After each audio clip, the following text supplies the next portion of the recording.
Well, good evening, everybody. I welcome you to the regular meeting of the Ames City Council for Tuesday, May 10th. Is this on? Can you hear me? It says on. I can hear it.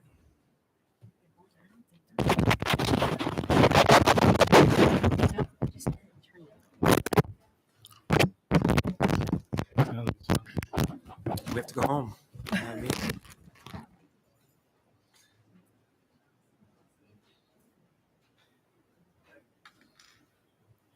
Project. I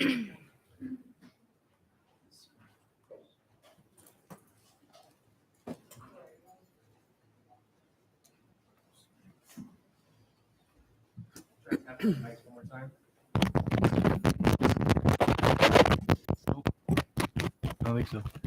Try singing into the mic. No, please don't.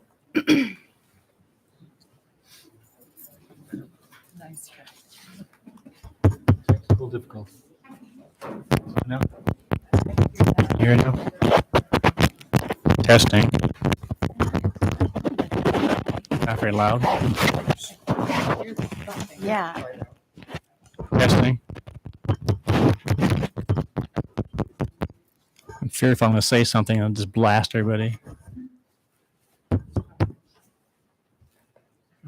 You can hear?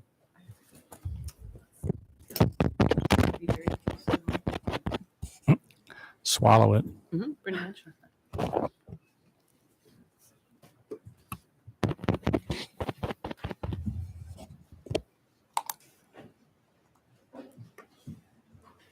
Everything should be on, but I gotta see if we can everything. Let's do this. Let's see if the mic on the check the mic on the podium. If it is, we got quite a few proclamations. We can get going with that one. Okay.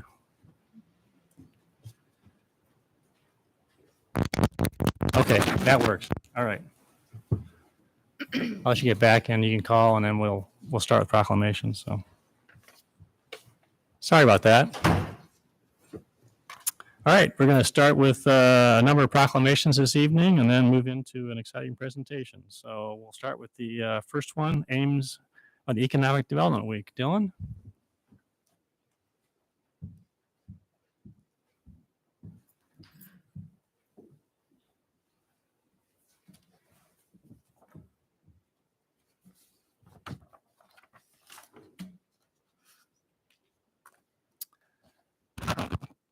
Whereas economic development professionals are engaged in a wide variety of settings, including rural and urban, local, state, federal governments, private, public partnerships, chambers of commerce, and universities helping to create and expand jobs to facilitate growth in these regions. And whereas the creation of new opportunities for businesses and entrepreneurs is one of the several key components for securing the economic future of the city of Ames and for generations to come. And whereas Ames is committed to fostering a business-friendly climate that will attract and retain employers, enable the community to grow and remain competitive on a global scale, and generate new jobs and opportunities for our citizens. And whereas the Ames Chamber of Commerce and Economic Development Commission is committed to providing quality resources that boost economic growth and enhance quality of life throughout Ames and Story County. Therefore, I, John A. Hala, Mayor of the City of Ames, Iowa, do hereby proclaim the week of May 9th, 2022 through May 15th, 2022 as Economic Development Week in appreciation of all our partners in the economic development field who make the City of Ames the vibrant and thriving community it is today. Dylan, thank you, and I'll let you turn over and Yeah, sure will.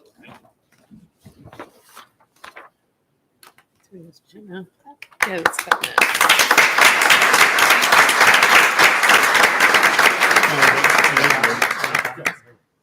please. Yes. Ames, Iowa, as you know, as you all know, has fantastic opportunities for economic development, and we all owe that a debt of gratitude to our city council, Mayor Hala, the city manager's office, and Steve Shanker. All of the business partners that we have in the community, our partnerships with Iowa State University, and of course, all the citizens of Ames that support what is going on here. The economic development opportunities would not be available to us if it weren't for all of the support that is received from all angles of the Ames community. So thank you deeply for your support. You want to introduce yourself? I'm sorry. Oh, I I'm didn't sorry. do that. Sorry, Dylan. I'm Dylan Klein. I'm Director of Business Development with the Ames Chamber of Commerce and Economic Development Commission. Thank you. All right. Thank you.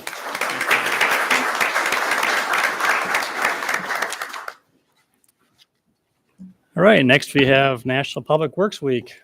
John and Tracy, welcome. Thank you.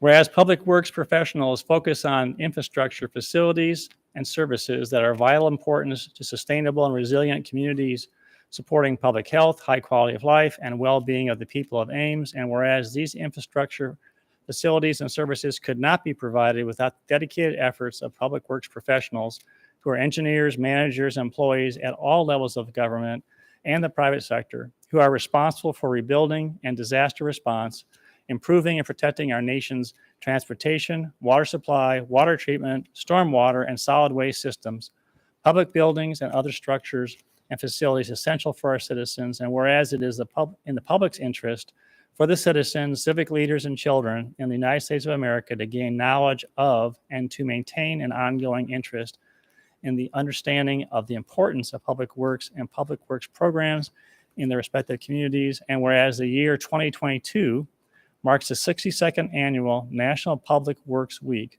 Ready and Resilient, highlighting the positive impacts that collaboration between residents and public works employees can have on building strong communities. Therefore, I, John A. Hala, Mayor of the City of Ames, Iowa, do hereby proclaim the week of May 15th through 21st, 2022 as National Public Work Week. I urge all people to join with representatives of the American Public Works Association and government agencies in paying tribute to our public works professionals, engineers, managers, and employees, and to recognize the substantial contributions they make to protecting our national health, safety, and quality of life. And I'll add that we are thrilled to have John Joyner, Director of Public Works, and Tracy, I trust you're going to say a few words, and just extend our congratulations and thanks to your entire staff. Thank you.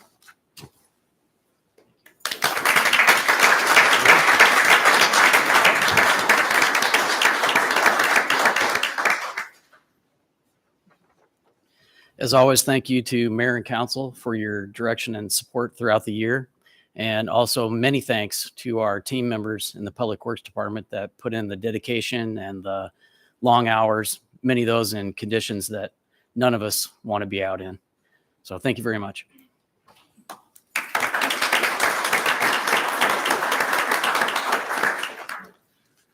All right, next I'll invite up here a number of guests to join me here on Mental Health Awareness Month.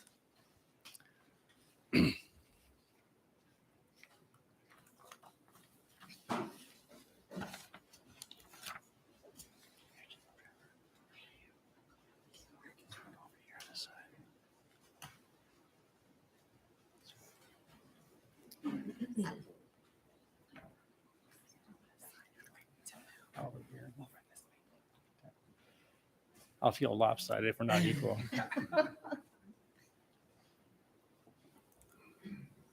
All right, we'll have some introductions here in a minute, but looking at Mental Health Awareness Month.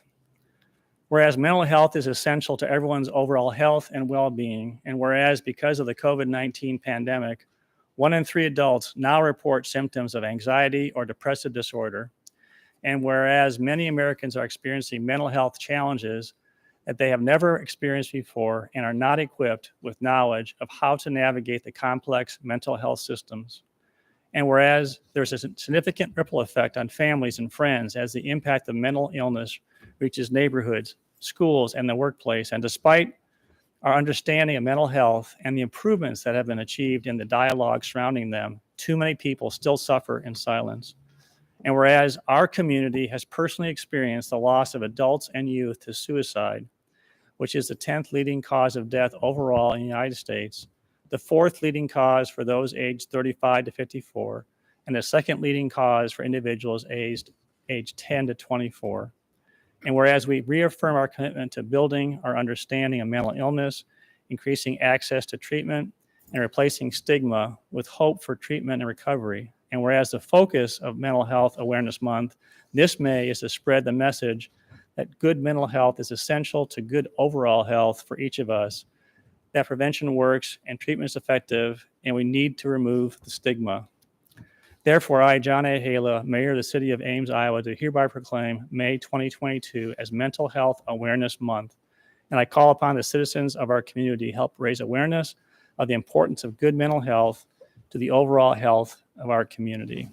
And it's my pleasure to invite Julie Sexton, our mental health advocate on a police force who does an absolutely amazing job. And she's going to offer a few, where are you? You're hiding.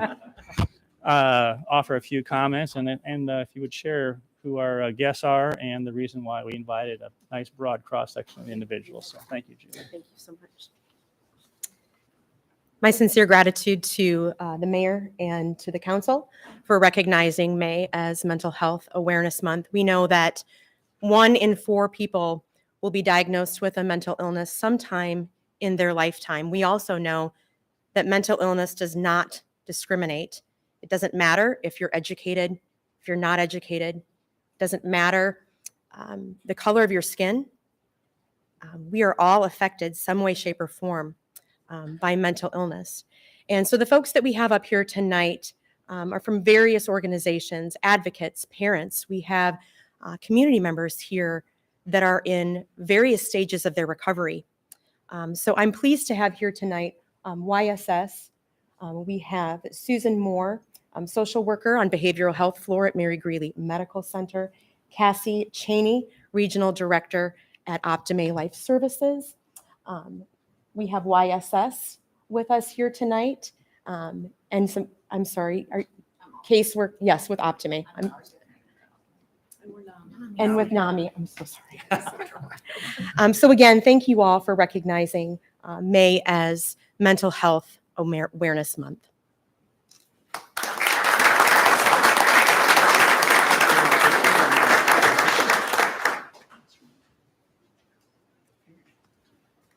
Got wide enough camera here. Right. Oh, here we go. That's an important thing.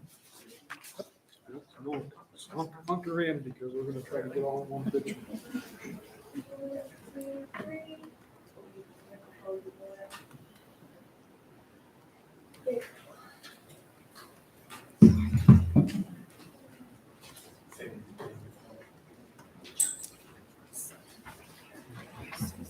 Thank you all for coming.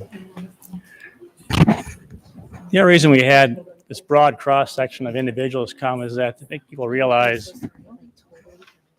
shh, I'm talking.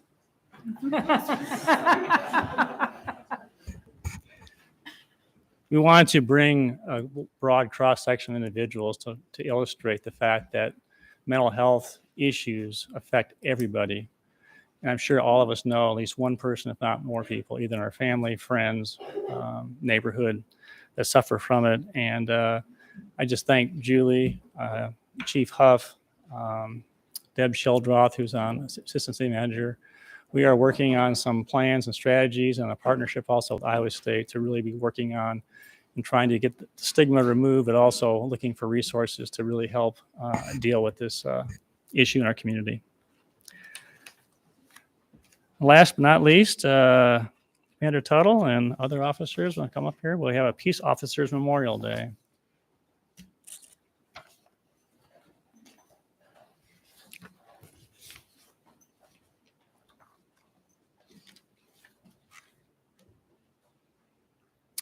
Peace Officers Memorial Day. Whereas the police officers of Ames have worked devotedly and selflessly on behalf of the people of this community, regardless of the peril or hazard to themselves, and whereas these officers have safeguarded the rights and freedoms of all in Ames, and whereas it is important that all citizens know and understand the duties, responsibilities, hazards, and sacrifices of their police officers, and that officers recognize their duty to serve the people of this community by protecting them against violence and disorder, by safeguarding life and property, and by protecting the innocent against the deception and the weak against oppression. And whereas these men and women, by their patriotic service and their dedicated efforts, have earned the gratitude of the city of Ames, and whereas the service and sacrifice of Ames Police Sergeant Howard Snyder is eternally honored at the National Law Enforcement Officers Memorial and the Iowa Peace Officer Memorial. Therefore, I, John A. Hala, Mayor of the City of Ames, Iowa, do hereby proclaim May 15th, 2022 as Peace Officers Memorial Day in honor of the federal, state, municipal officers who have been killed or disabled in the line of duty. This is done in recognition of the service given by the men and women who, night and day, stand guard in our midst to protect us through law enforcement of our laws.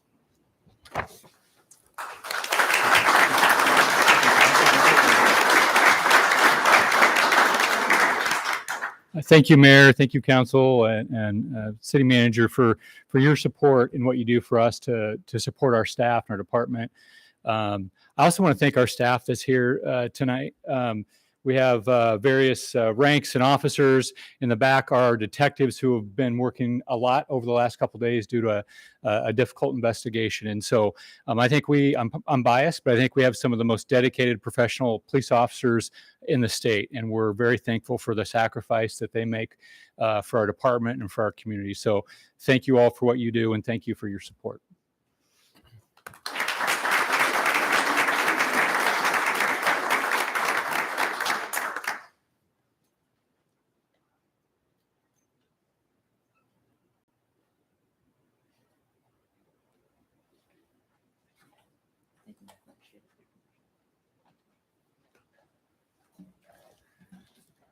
Well, it's now my pleasure to turn the microphone over to Chief Huff. Thank you, Mayor. Appreciate it. So I'm here tonight to present an award to one of our officers. Unfortunately, this story begins with a tragedy. It starts with the loss of a human life, which is always unacceptable. But I'm also happy to say that it ended with justice being done. And it's because of the hard work of one of our detectives that happened. This was a difficult, complex case that took years to solve. So we just couldn't be happy enough to recognize Detective Addie Johnson for her work. And I'll have her come up here and I'm going to read the award.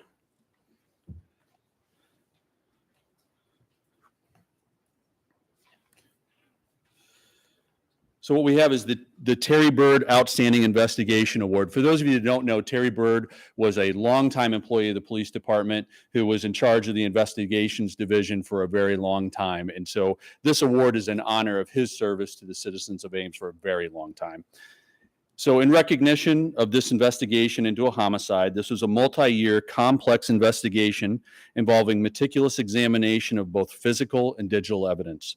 After consideration by the awards committee, it was recommended that Detective Johnson receive the Terry Byrd Outstanding Investigation Award.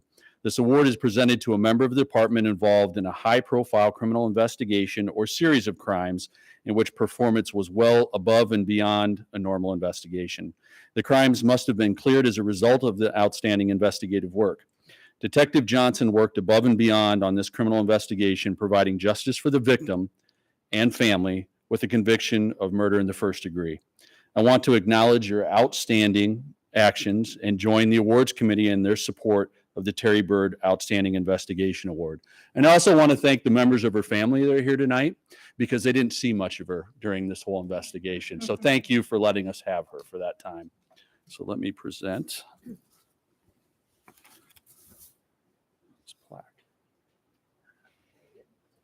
I bet these people can take it.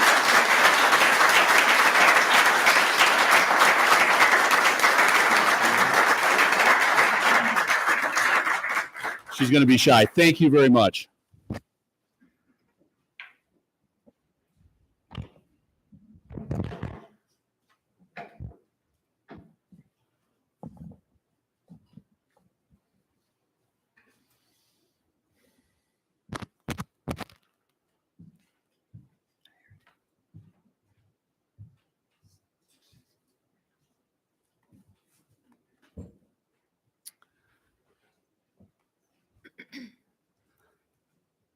All right, Council, we are working from a amended agenda.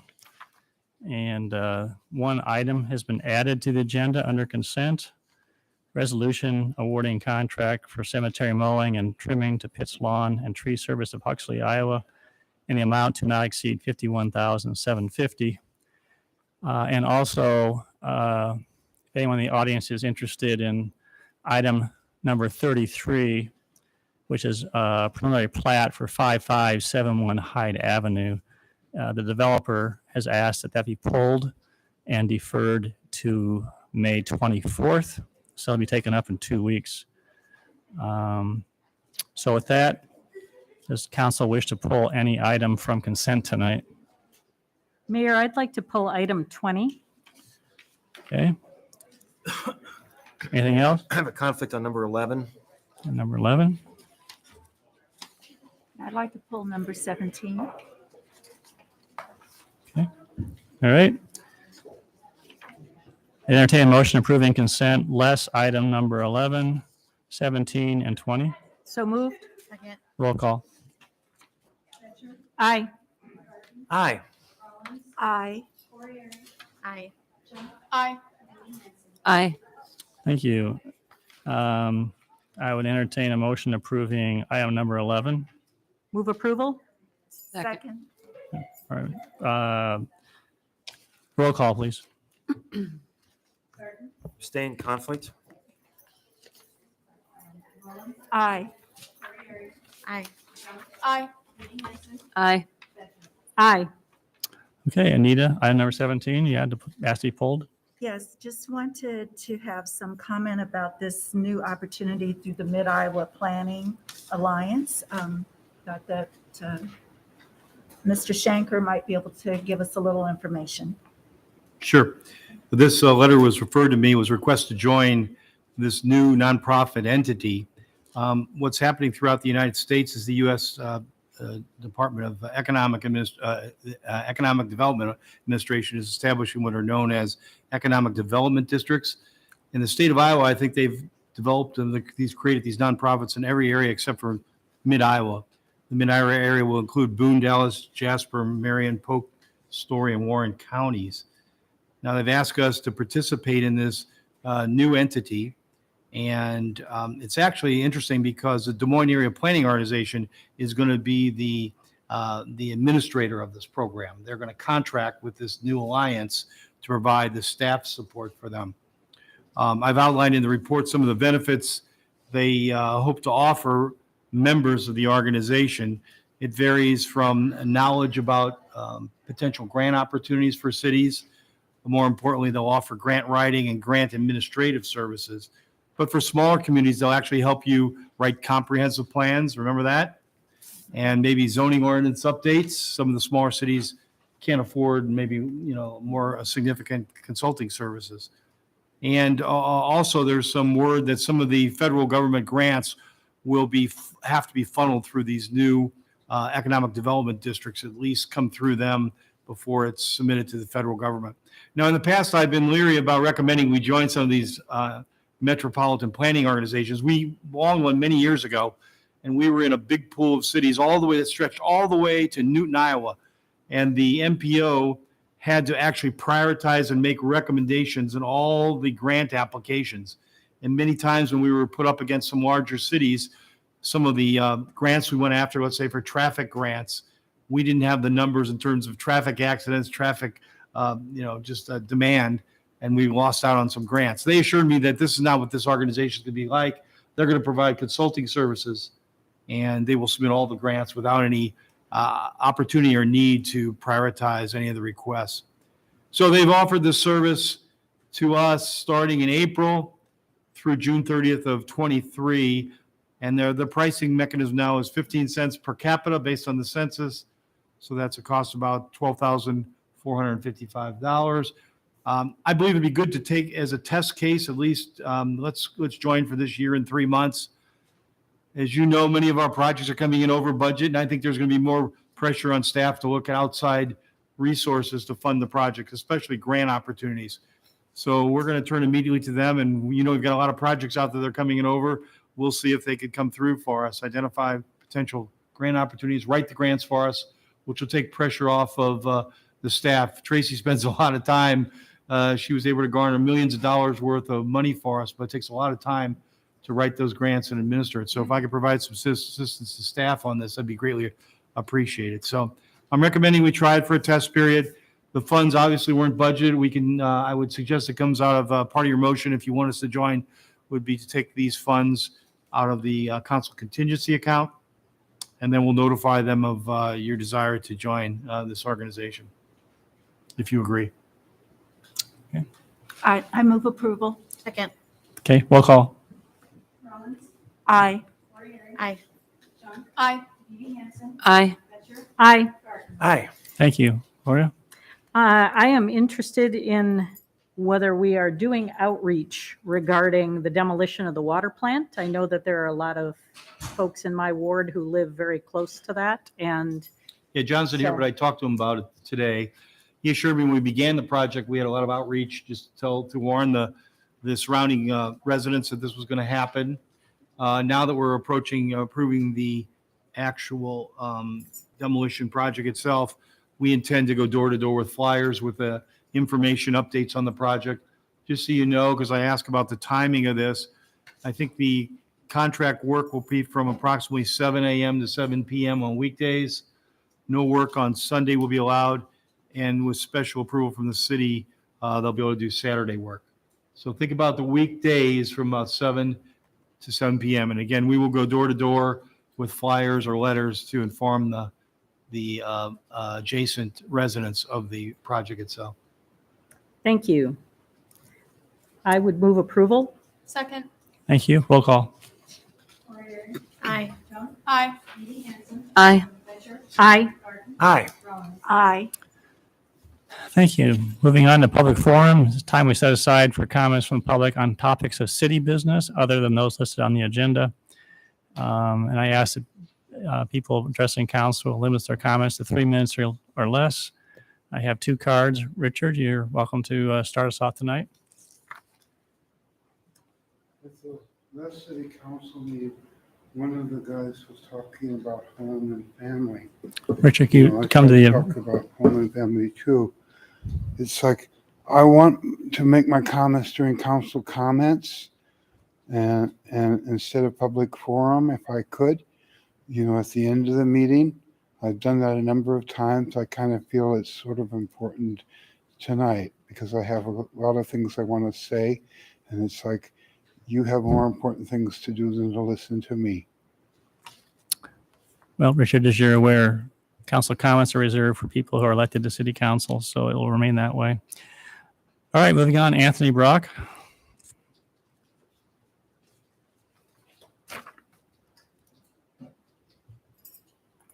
If you'd state your name and your address, and you may proceed.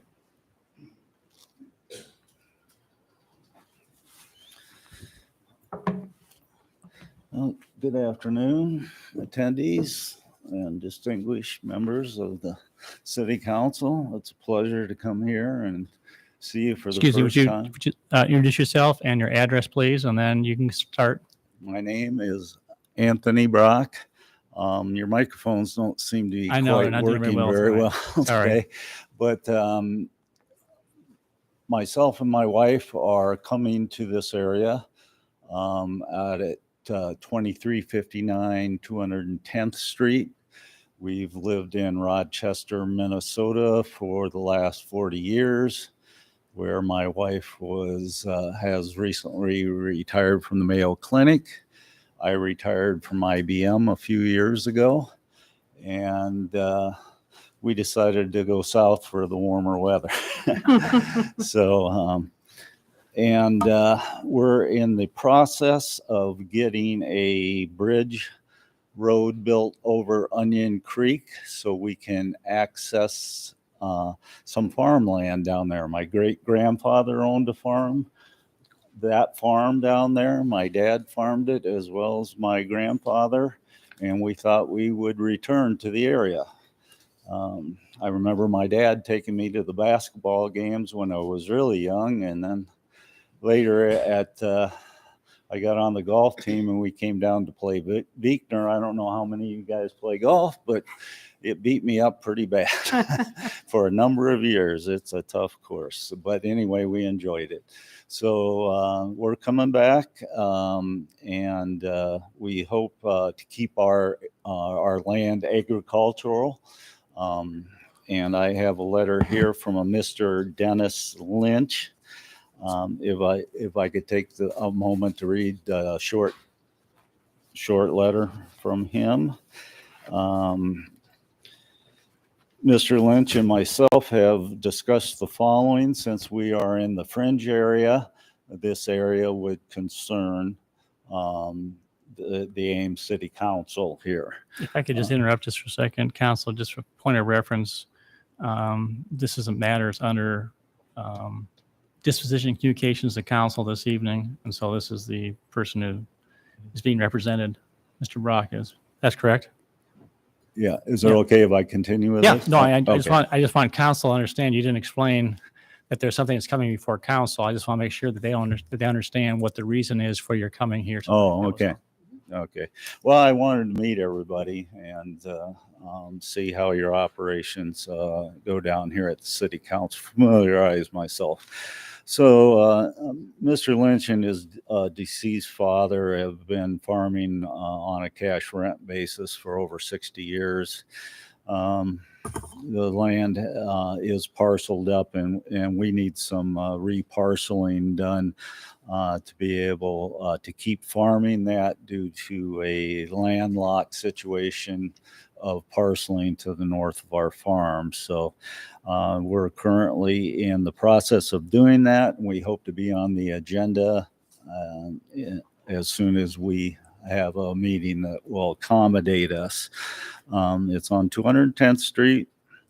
We're looking to parcel off about 7 acres right next to 210th Street. And we think that fits well with the other rural housing in the area there. And we're committed to keeping 80 acres in the back to the agricultural use that it is now doing. And it's a very good farm field back there. And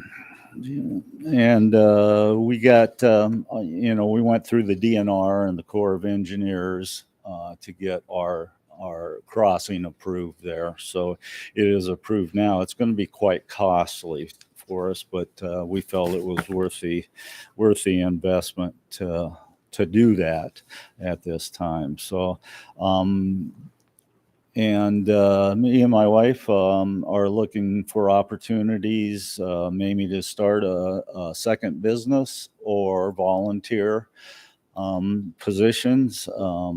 And we feel like we could add something to the Ames area for everybody. So I hope that we're able to work everything out with the reparceling, and we can get ourselves moved down here permanently from Minnesota and start participating in community activities. Thank you. So I appreciate the chance to get up and speak, and you will be seeing me hopefully with a formal agenda item in the future. And I'll start by volunteering to fix your microphone system should you need it. Thank you. Anybody else want to address council under public forum tonight? I'm sorry, is that a question? No, I just asked if anyone else wants to address council under public forum. Seeing none, we'll close public forum. Move on to item number 29, project update regarding indoor aquatic center. Keith?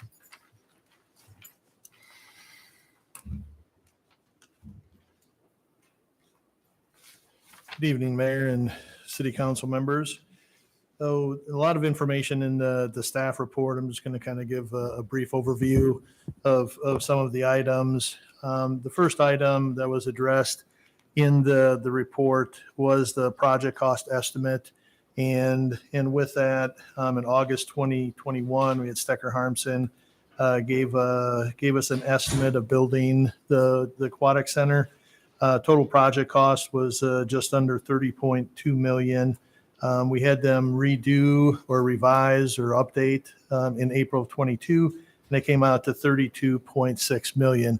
Remember, we have about $31 million for this project. So over $1.5 million over what we have funding for. And then what staff has done is just kind of gone through maybe a different approach to the funding or to the budgeting, kind of taking a look at what do we have for available funds, what are those costs that we know, and then what's left for construction, and really set a top dollar amount or a maximum amount for the architect and the construction manager as we move forward with the project. And what's laid out, if we do that, funds remaining are 1.4 million. The estimate for the East Addition, and that is not included in this budget.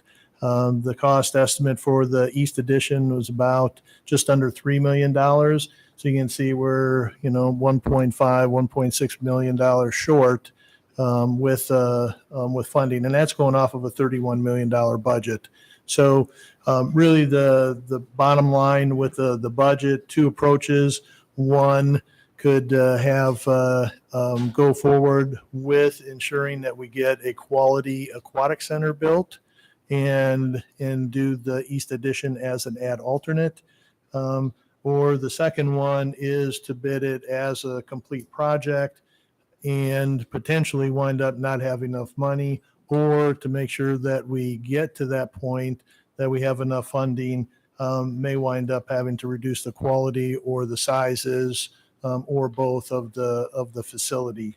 So there's three questions we'll ask. That's going to be one question at the end of the report. We gave an update on RDG planning and design.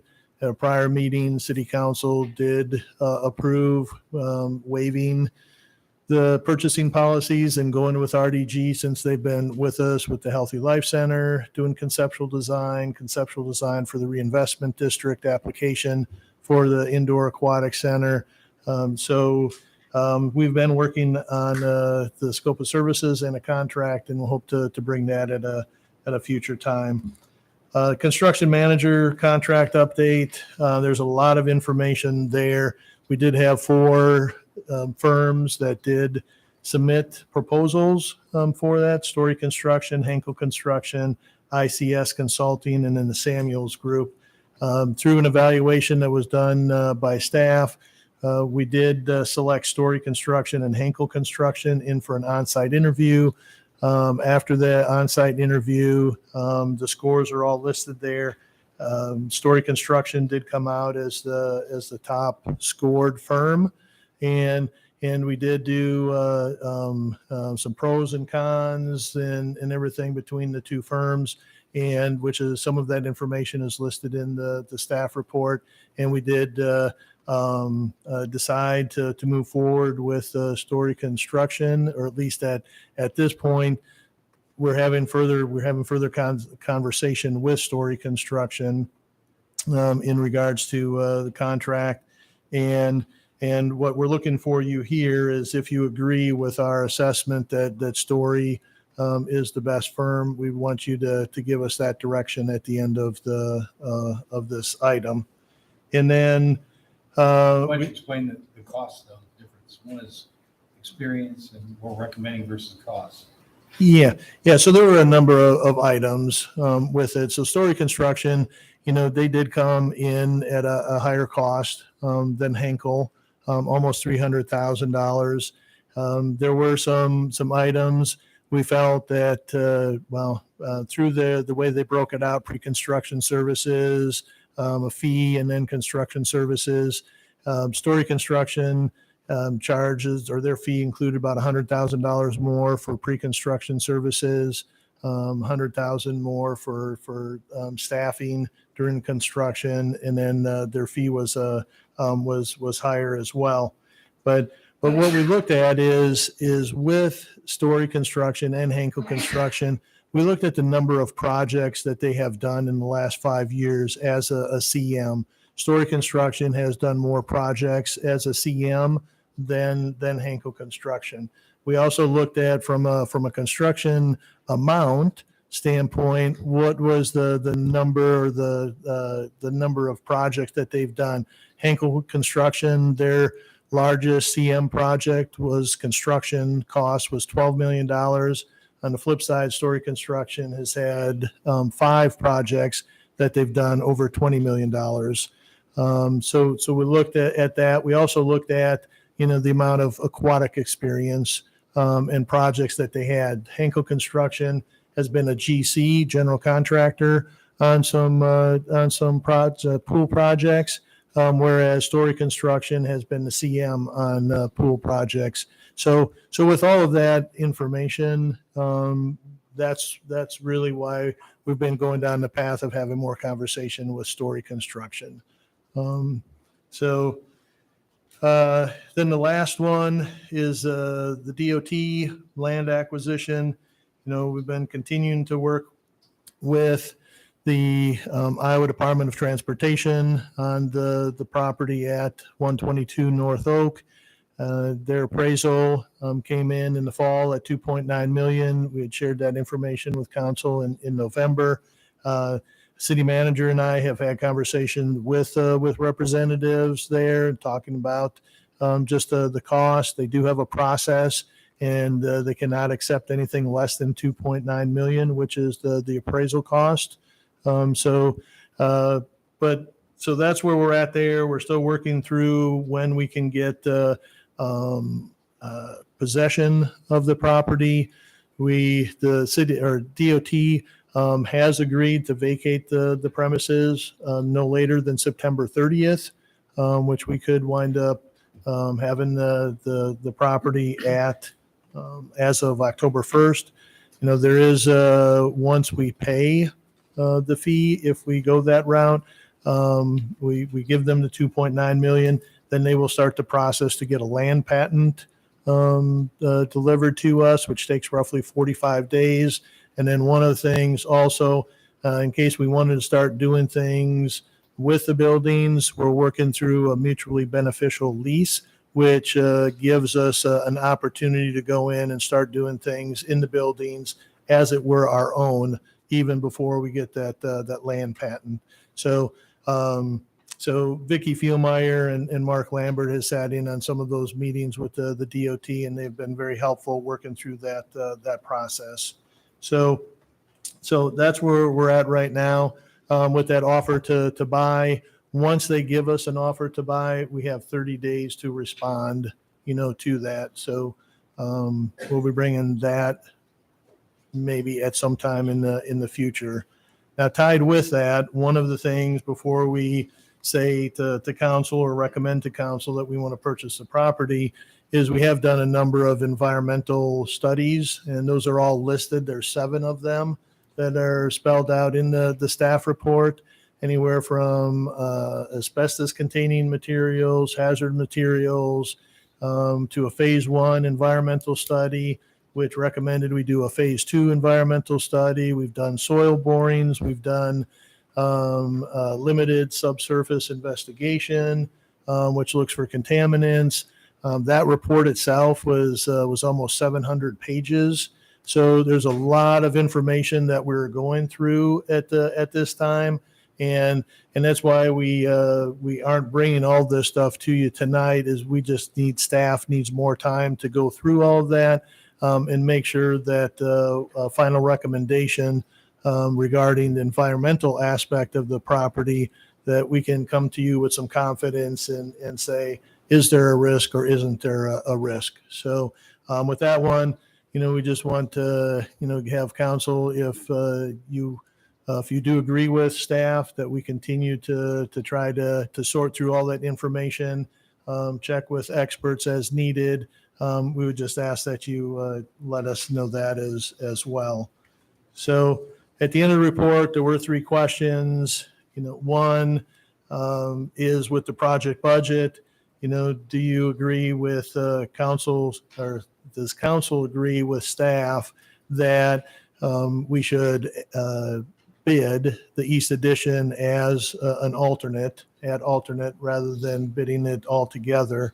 The second one is, and if council concurs with staff's findings or not recommendation, but what we've laid out in the staff report about continuing working on a contract with Story Construction, let us know that as well. And if council agrees that we should continue to research the environmental aspect of the site, and then we will do that and come back to you as quickly as we can. So, Keith, as a point of clarity, the base bid for this project would be the aquatic component, which would be multiple basins with a meeting room, locker rooms, et cetera, parking lot. correct. According to the staff report, it's not sure, I think, I'm not sure if I heard you correctly, but just to clarify, there are adequate funds available to accomplish that as a base bid. Correct. It's the fact Yeah. that council had previously wanted to do either a second story in the building with a walking track and additional meeting rooms. Then it was decided to go ahead and do it at grade on the east side of the building. That piece was almost $3 million, and that's what pushed it over the available funds. So just as point of clarification, so people who might be watching or listening in the future, it's not that the whole project is in jeopardy. It's just the fact that the additional features that were wanted to be brought into the contract on the east side would probably have to be bid as an add alternate to the contract. Is that correct? Correct. Yep. Add alternate, right? Yep. So I'd entertain any questions if council has any. I'm grateful that we have a competitive bid on the construction manager aspect. And I am curious, does Hinkle also use the lean manufacturing process that Story Construction does? It's not exactly the same process, but it is a lot of the same components. And I can't remember exactly the term that Hinkle had used, but it's a lot of the same concepts. Okay, thank you. Yep. Keith, with regard to the environmental study that would need to continue, I'm wondering how we factor that into the cost assessment. So, for example, it seems that DOT does not have any responsibility for cleaning up anything if we find something. And so far, we don't know whether we found anything or not. So we need to do some more research. Correct. If we find something and it's something that we can mitigate and make the site safe, there seem to be potentials for ongoing costs for monitoring that sort of situation. Is that something else that we need to be factoring in to the overall cost of the project? Yeah.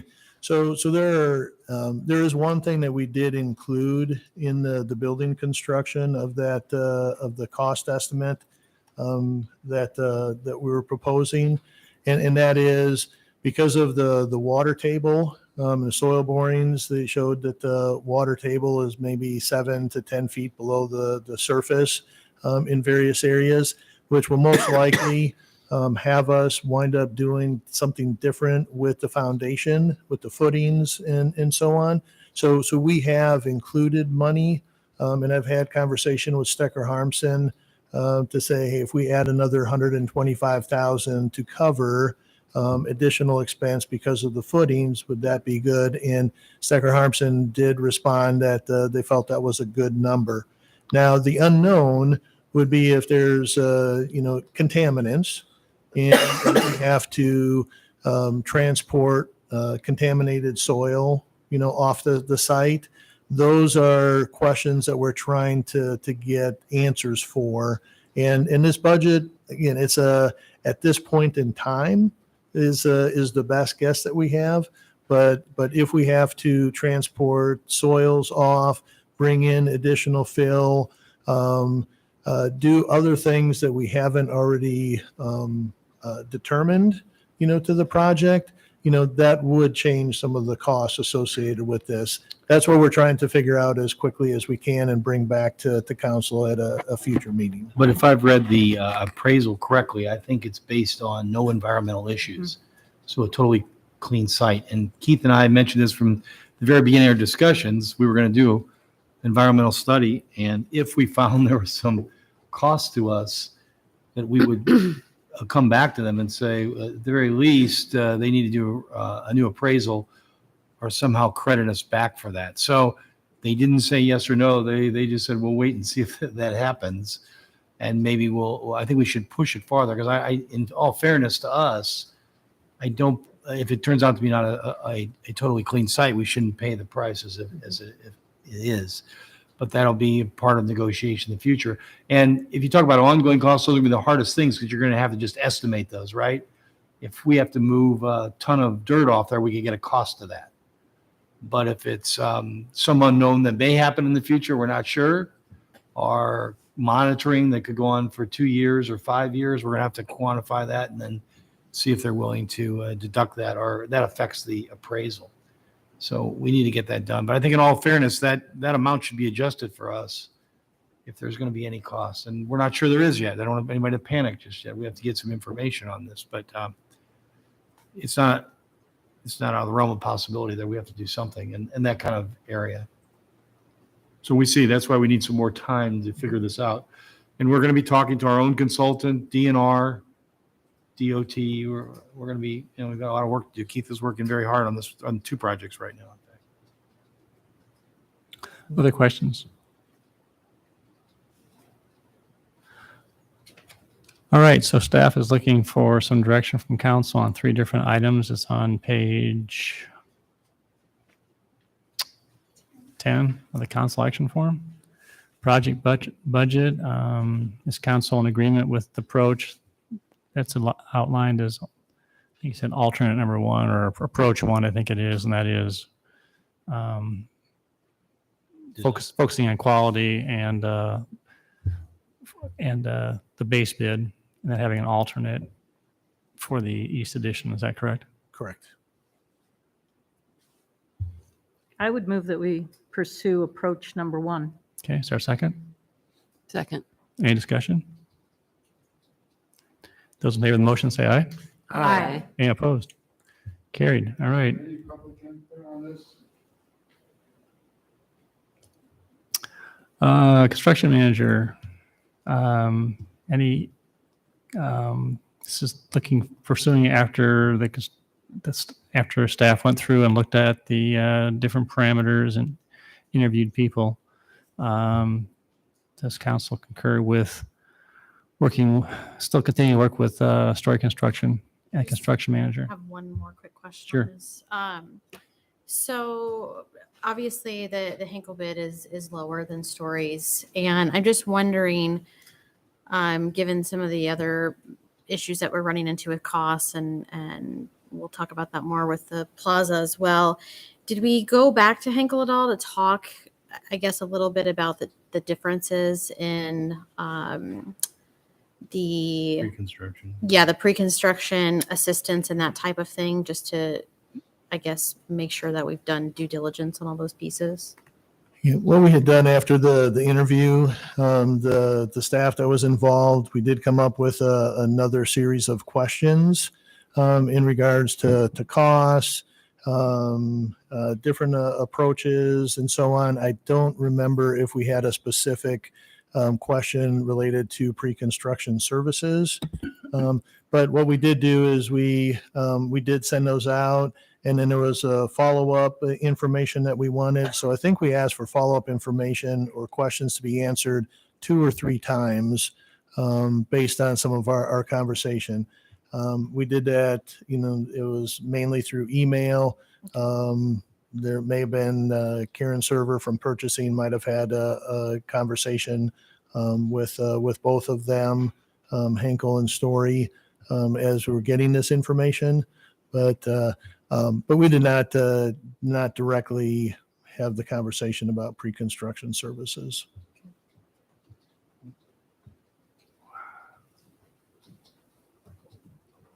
Do you have any additional thoughts on that, Amber?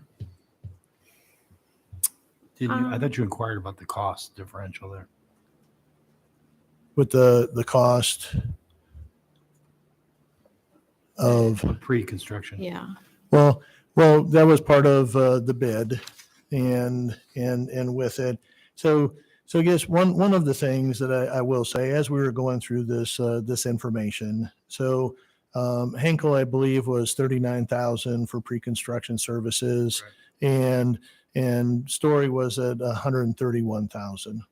Okay, one of the things through their presentation and the materials that they provided, it was very clear that from staff's perspective, that Story Construction really is involved a lot more with pre-construction services. There was one comment during the interview, with Henkel, if we're talking about pre-construction services. At one point, we asked, "What do you do for pre-construction services?" And the response that we received was, "Well, we have the architect goes through design, and then what we do is we get that design, we look at it, we review it, and then we provide a list of ideas or things that they should change." And we had some follow-up questions to that, but that's not what we're looking for. We want somebody, and Story, on the other hand, is, talked about sitting down at the table right from the get-go, having the conversations as things are being discussed, being involved in those discussions regarding, differences or things that we wanted to do. What do we want to do from a sustainability standpoint? What do we want to do, versus remedial generation filters versus traditional sand filters, and so on. So it was a very different approach that we got, between the two. And there was an opportunity for them to share more during the interview regarding pre-construction services. And that's really where we're getting the bang for the buck on the construction manager, is that they be involved with those meetings right from the get-go, sitting down with the engineers and so on, and really making suggestions right off the bat. And that's where we wind up getting a lot of benefit from the construction manager. So there's some additional information, and again, with everything that we saw, the information that we received, some information that shared in the staff report, and that's why we felt Story, and we're not bound with this contract. It's not like with the plaza where we go with a low bidder. We can look at the services that the consultant is providing, and we don't have to go with the low bid. Was there also a difference in experience with pools in particular? Yes, yeah, and I highlighted that in the staff report that most of Henkel's experience has been with outdoor pools, and it's all been as a general contractor, whereas Story Construction has a combination of outdoor and indoor pools. They have more indoor pool experience, and they have been a construction manager with aquatic situations. Thank you. I just want to point out, these are always difficult because we appreciate both companies. I hope you understand this. We're not making any, so like we make selections for positions, not because the second there's anything wrong with them.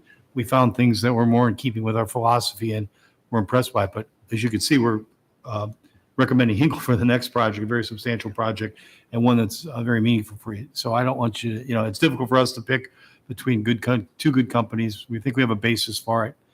And again, we're certainly going to recommend Hinkle for the next project too. Other questions? The RFP that was issued did specifically outline the desire for very intensive engagement during the design process too. Is that correct? Yes. Yeah. So that's what, it wasn't like we were just asking, how do you approach it? It was really specifically what the Yes, staff we- was asking for, because we recognize that the costs, or you recognize the costs are fluctuating all over the place, and you don't want to go through half the design process or most of the design process and try and go back and redesign it. You want to catch things very early on. That was part of the reason for going through this process to begin with. Yep, correct. And then during construction, there's also similar manpower. Is that right? Stan? Yes.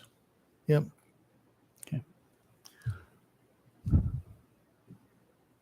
All right.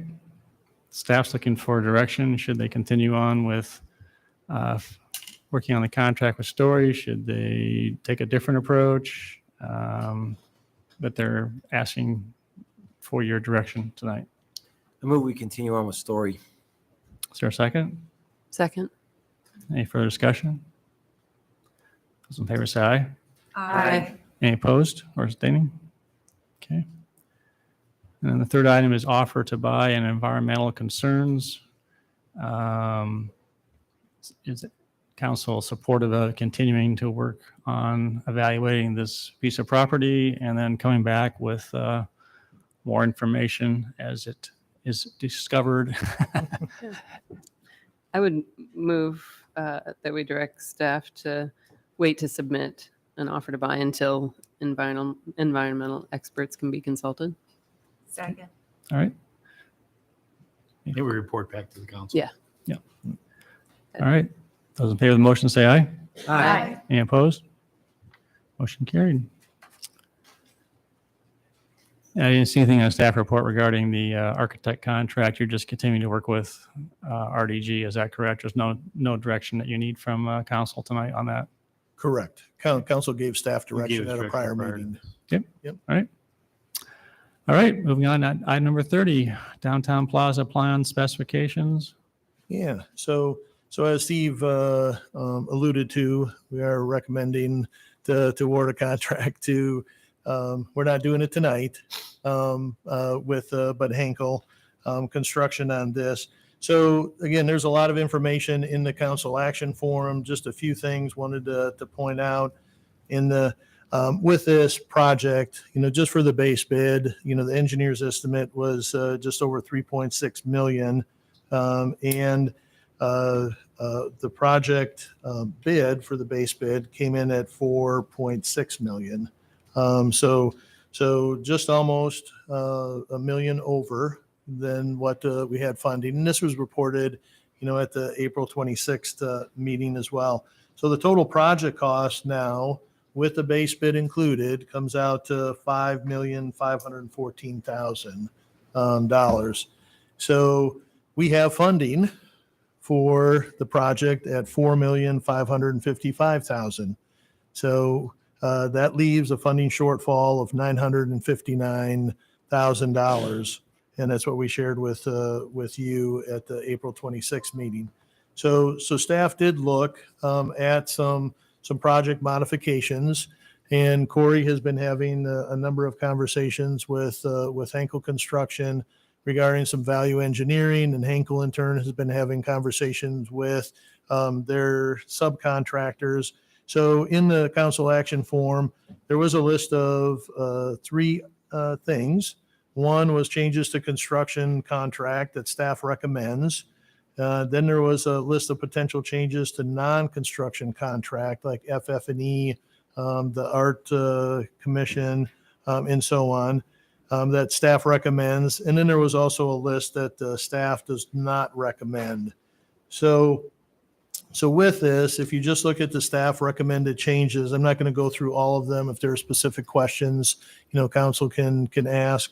But if you look at the staff's cost reductions, we are looking at about $158,900. We do think it's important to add in alternate number 2, which is a color concrete band, and that just provides some additional color in the summertime when the ice ribbon is not there. And then there were the changes that staff is recommending, eliminate the signature art piece and so on, which resulted in a savings of $74,000. So total, when you add those all up, it's reducing expenses by $218,900. Still leaves a shortfall of $740,000. So if council agrees and wishes to cover the shortfall, there is a council priority fund, which does contain $1 million.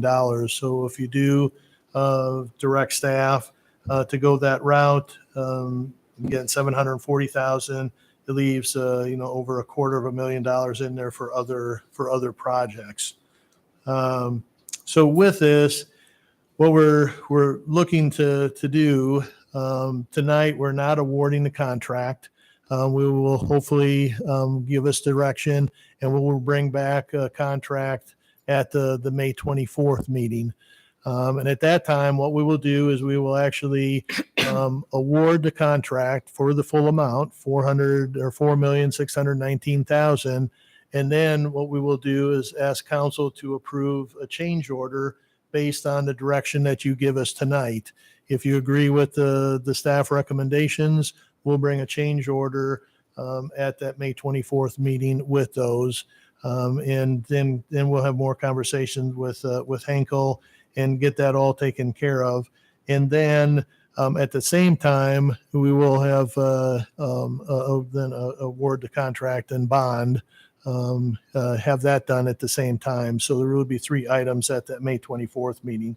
So tonight, with alternative 1, which is what staff's recommendation is approve adding the color band of concrete for $14,000, approving change order items, $158,000, approve non-construction contract changes, which is $74,000, authorize the use of the available fund balance to cover the shortfall, and then bring back the official change order with the contract and bond for approval at the May 24th meeting. So if you agree with all staff's recommendations, you can just approve each of those items under alternative 1. However, if you do have questions regarding should something be added in, something be taken out, Corey and I are here to answer any questions that you have. Questions? Well, I just had go ahead. A question about whether there's the opportunity for phasing any of these components in rather than paying for all of these items right now. I imagine you thought about that. Were there any elements that you thought, well, that could be added a year or 2 later instead of currently? Yes, there's one, would be the art wall. We're recommending, taking that out. That could be added in, at a later time. So that could be phased. The roof, not so much. If that's gone, it's pretty hard to come back and do that. So of our suggestions there, that would be the one that would probably be the easiest to phase in.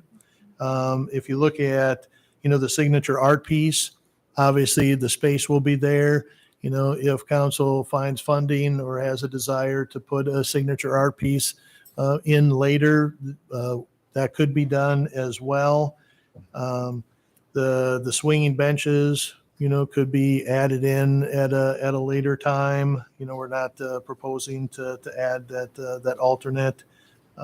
So yes, so some of those could be phased in at a later time. Corey, do you have any additional comments to that?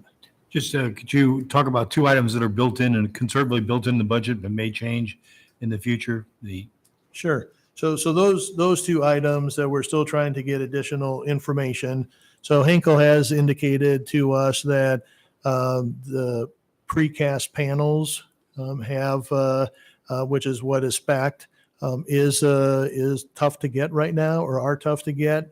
Right now, the estimate is those might not be available until March of 2023, which would really hamper how we do the rest of the project. And if we want to test ice before the winter season is over.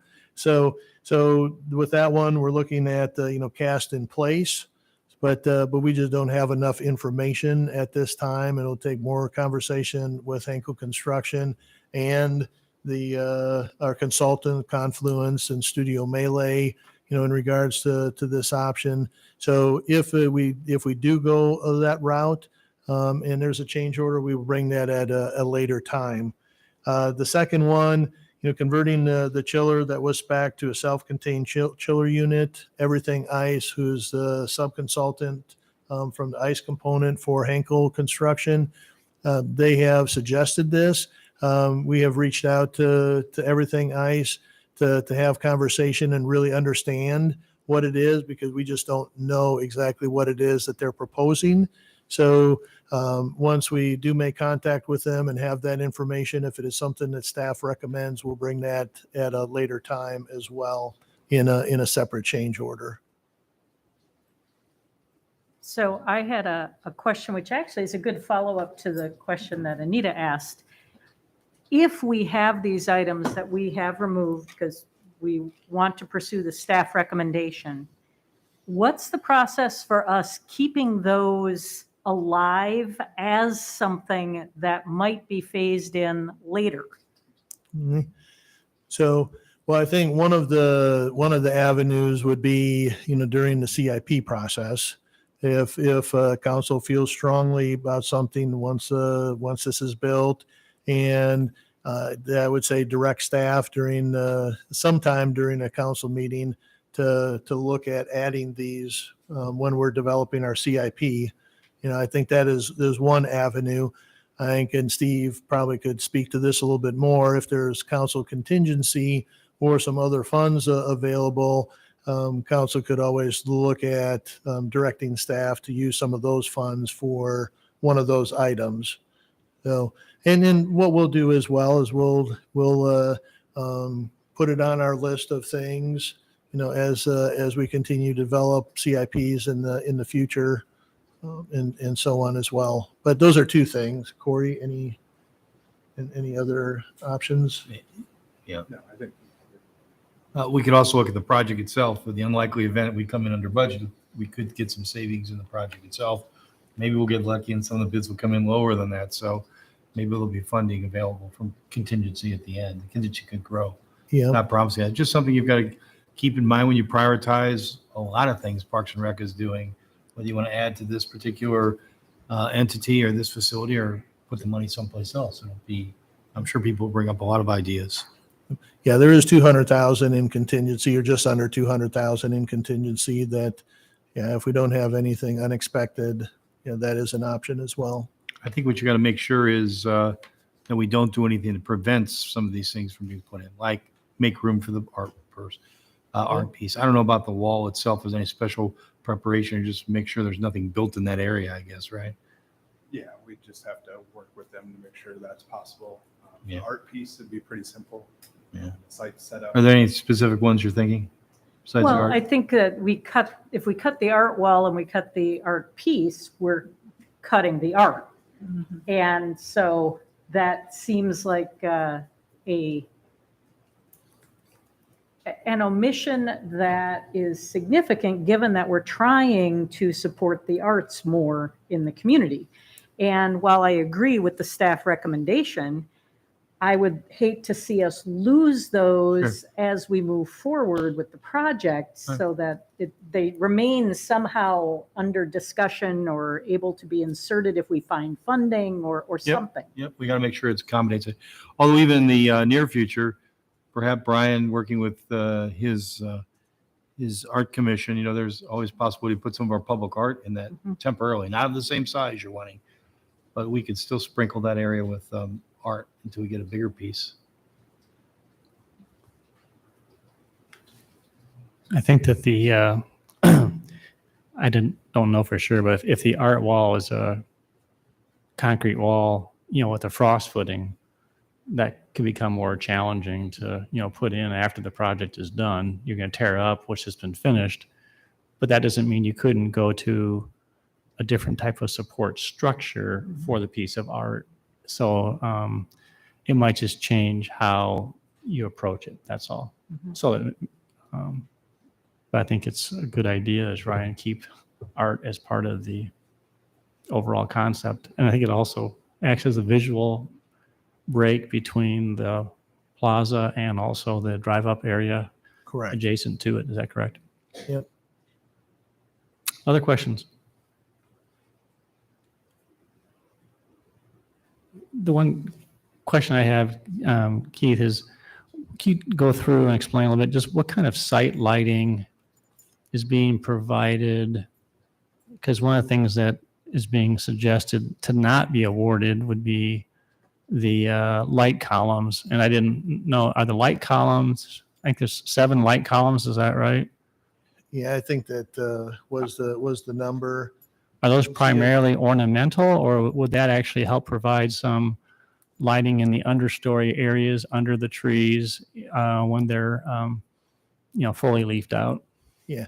So one of the things that we looked at when we were coming up with ways to save money, and we put the light columns as an alternative or an ad alternate, was we do have other area lighting. And I don't know, Corey, if you can kind of point out where some of that is on there. So the columns were more from an aesthetic standpoint, not necessarily, adding in, some additional path lighting or so on. So that's where. So Corey, Corey, how many do we have as far as? I don't have the exact count, but they're kind of throughout. We'll light all the ice already. That wasn't part of the columns. There's a light for the art wall. There's lighting, on the building, under the canopy. How about north? Throughout this area. North too. And they're more like poles with kind of like the 3-headed, so you can aim it. And that's what we want to, for like the art wall itself. So we can now, the art wall goes away. We could aim that a little different too. Around the pass to the north, do you have it in the northern part? Yeah. The columns were more. Around there too. So so you can show where the area lighting is. There's one at the south end of that grassy area, right? Yeah, and then you can see the columns were kind of this. I think that's where those were. So they were more just kind of ornamental, adding some lighting, pedestrian scale, but they were pretty tall too. So they weren't just short. They were 11-foot tall columns. So I guess an option be to explore putting in conduit and wiring and pulling it to those locations. And if the project comes in under budget and we have some contingency left over, you could drop those, auger those footings in and drop the light columns on. I really do think that would really enhance, especially, mid to late fall through the, winter time, just kind of give a different character versus just having parking lot lighting is a wrong term, but just more, flood type lighting. But, and the other thing is it's security, it's just making sure we have adequate lighting from different levels. So I know it's $39,000 and it was not in your overall recommendation, and it wouldn't affect who got the bid because they're basically spot on between the different bidders. But I just wondered if that would be a benefit to have a safeguard, because you're not going to very easily put in conduit and wiring after the concrete's poured and the rink's in place. But if at least it's pulled there and it's terminated in a box or something like that, it might make it easy to do in the future. And I think that's something we could have more conversation with Henkel about. And if it's just the conduit, and really you could just do the conduit at this point. You wouldn't even have to pull wires. You could pull the wires at a later time. So it'd just be a matter of having a conduit, and we could get a cost if that's something that council directs staff to do. And we can bring that as part of the change order if that's what you would like us to do. Any other questions? All right, open up public input. Does anyone want to address council on this project, this topic?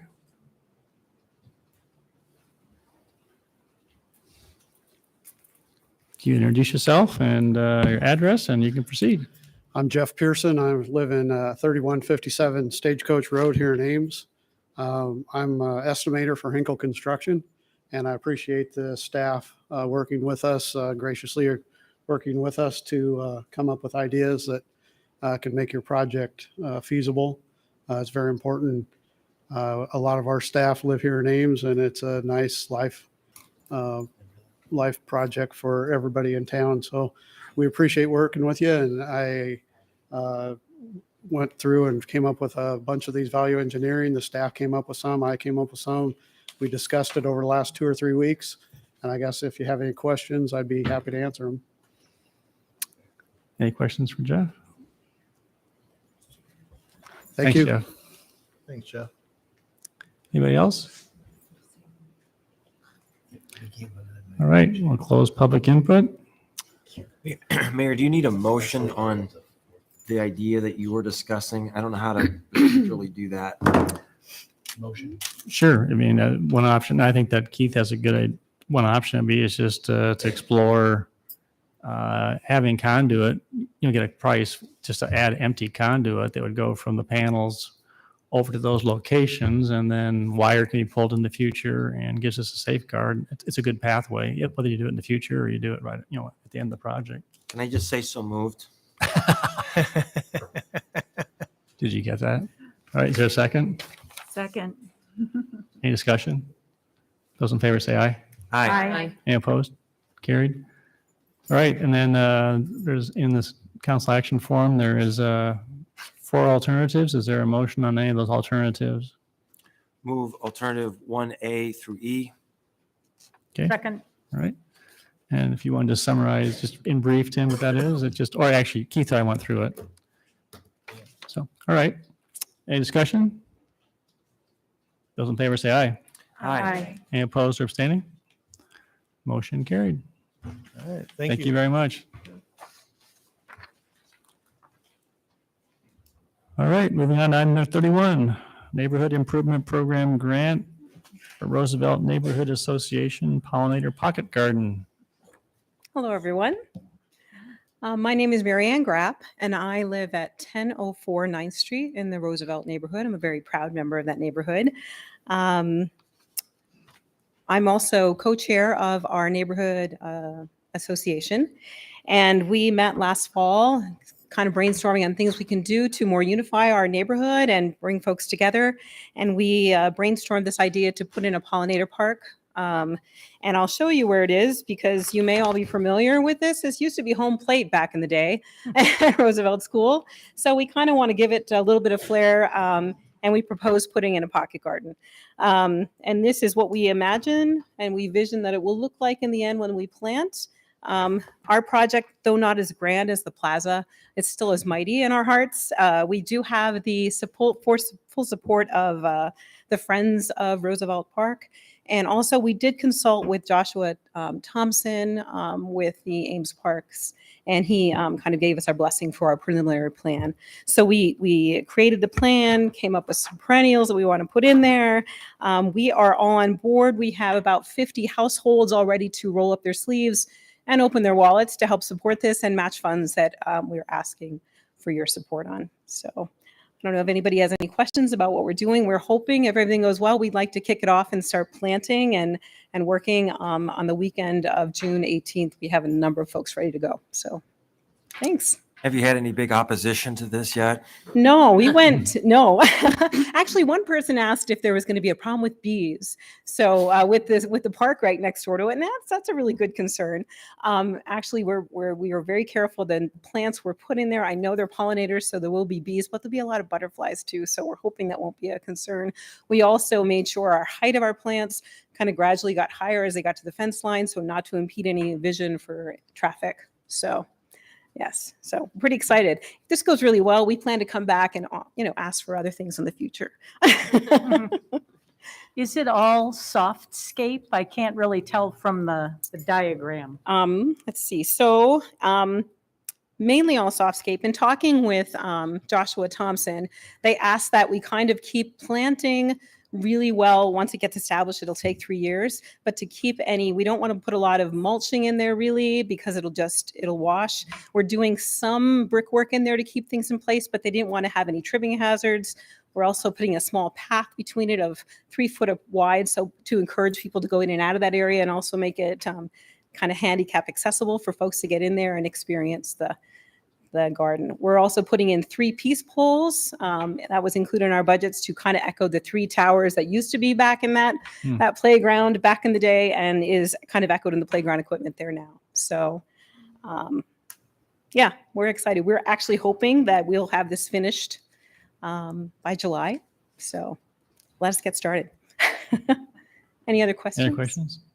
Great project, and it's amazing how the Roosevelt Park has really changed, and love how the neighborhood is really taking ownership of this. So it's become a real special place in the community. It really was it was not a hard sell at all. We went door to door, getting a lot of involvement and getting a lot of support. So I think everybody's pretty excited.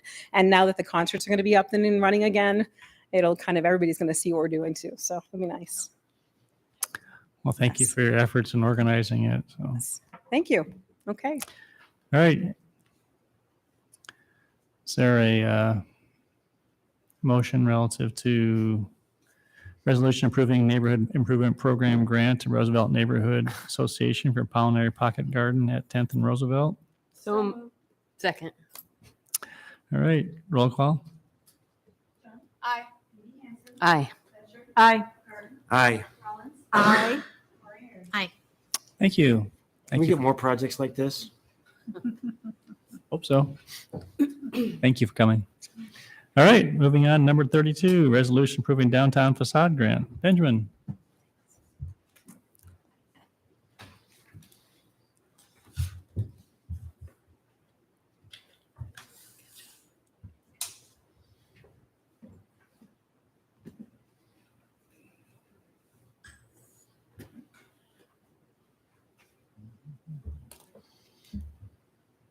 Maybe that will turn on. The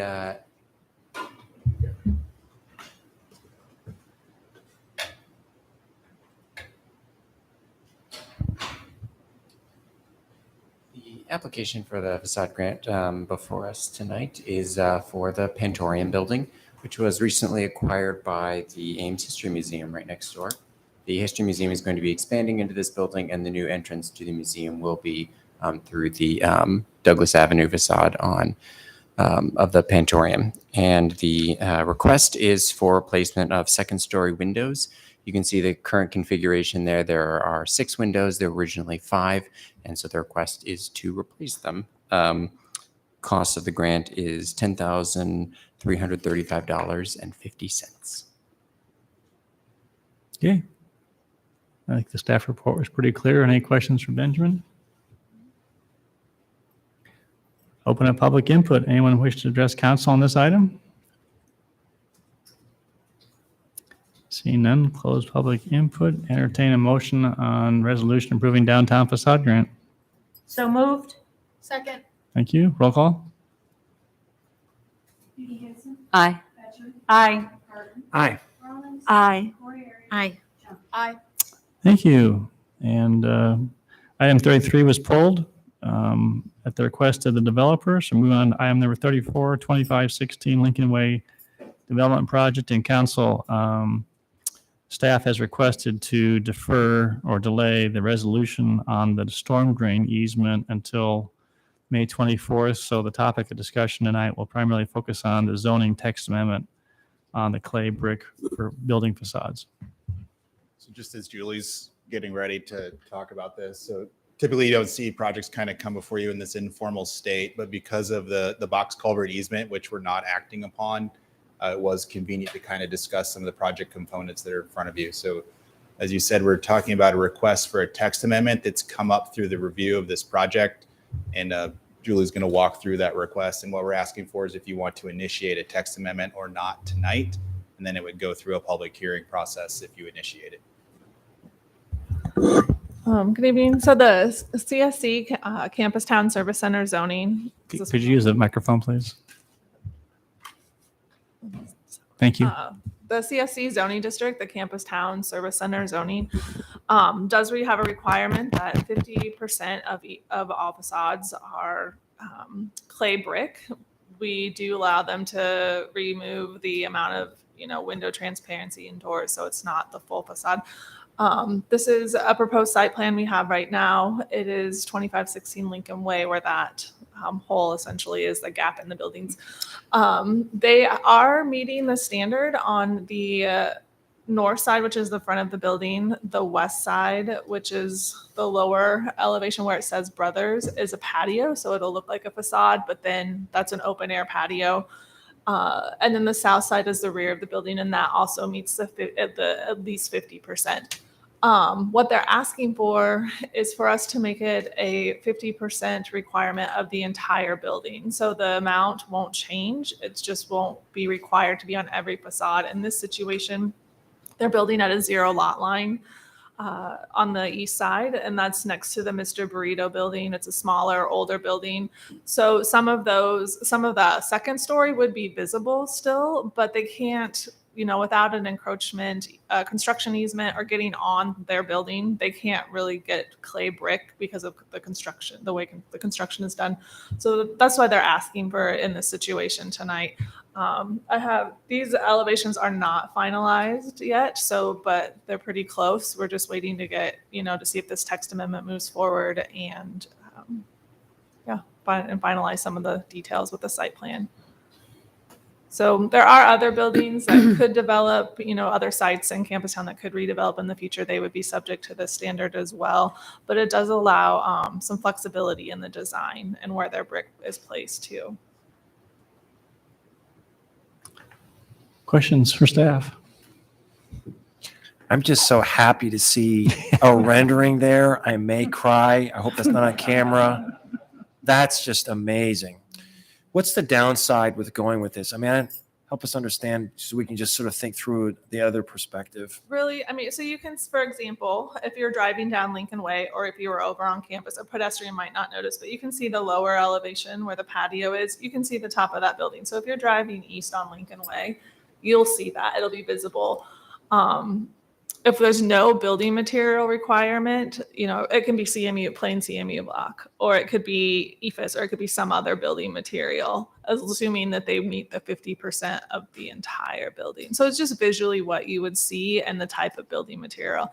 They come into staff for site plan through our DRC process. And so we can always have those conversations with them about their building materials and, emphasize the importance of what's visible and to the public. There are some other buildings that exist in Campus Town that don't, have the brick on all sides already, new and old. Other questions? Given the challenge with the 0 lot line on the east side, do we have any idea what kind of building material would be possible there? Yeah, I think they mentioned in their letter what they were going to use. They've looked at a few things. It'll probably be some type of precast material. Since these aren't final and we don't know what the text amendment, if it's going to move forward, we have not talked to them like what color or texture that may or may not have. I think in the letter it's highly likely to be concrete block, CMU. Just based on how you can construct it, and you don't have to have space on the other side of that wall. So that's what they were leaning towards.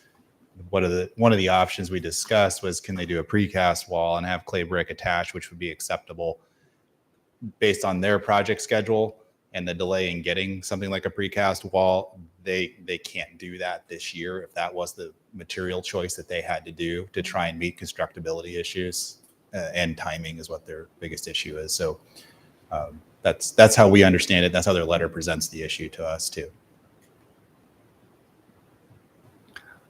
Besides clay brick, is there any other required fenestration materials that have to be utilized in this area, or exposed concrete block is okay?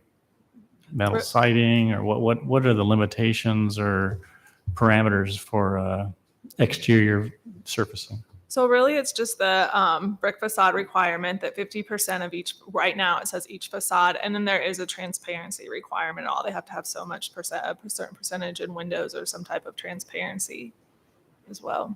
So it's 50% of each facade? Right now it is. Okay. I'll open a public input. Does anyone want to address council on this item?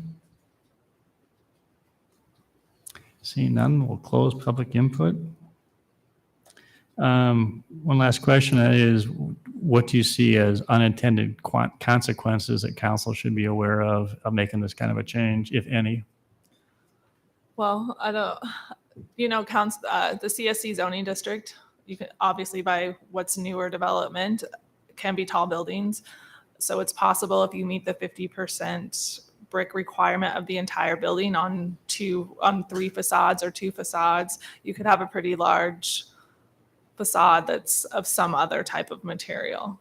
Most likely there would still be some windows, and some other type of features, but it would just be what that material it is. Again, if it was a solid concrete wall that's 3 or 4 stories tall, I think, and through our DRC process, staff would probably ask for that to be reconsidered, especially if it's highly visible. Why not language about the visibility being important? So like to say, on a wall that's visible, a requirement. So I think that language is pretty problematic. So this is a great example. Is that portion of the white wall above the Gray Brothers patio, is that quote visible? Yes.